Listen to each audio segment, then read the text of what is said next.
Chapter 5. The Village Fete.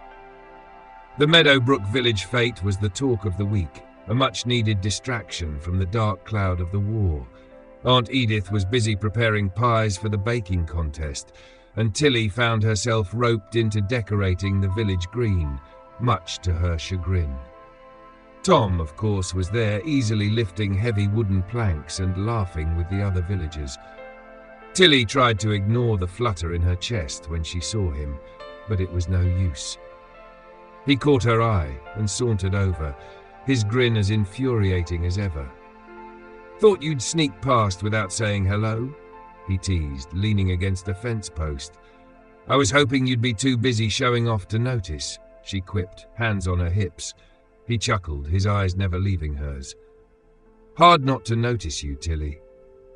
The warmth in his voice took her by surprise, and she felt her cheeks flush. Before she could respond, Aunt Edith called her over, and the moment passed, but it lingered in her mind all afternoon. That evening, as the fete came to life with music and lanterns, Tilly found herself swept up in the festivities. Neighbors laughed and danced, and the air buzzed with a rare, carefree joy. "Care for a dance?" Tom's voice broke through her thoughts, and she turned to see him holding out a hand.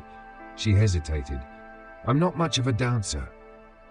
"Good thing I am, then," he said, pulling her gently toward the makeshift dance floor.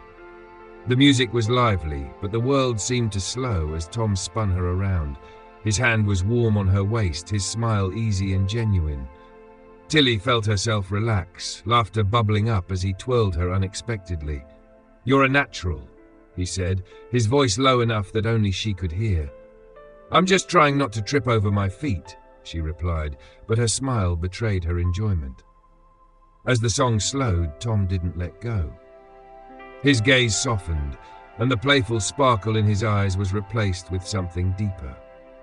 "Tilly," he murmured, his voice steady, "I need to tell you something."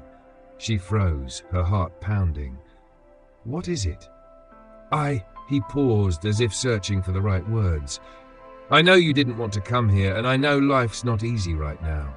But having you here, it's changed things. For me." Tilly's breath hitched. She opened her mouth to respond, but before she could, the music picked up again, and a group of villagers swept past them, pulling Tom into their revelry.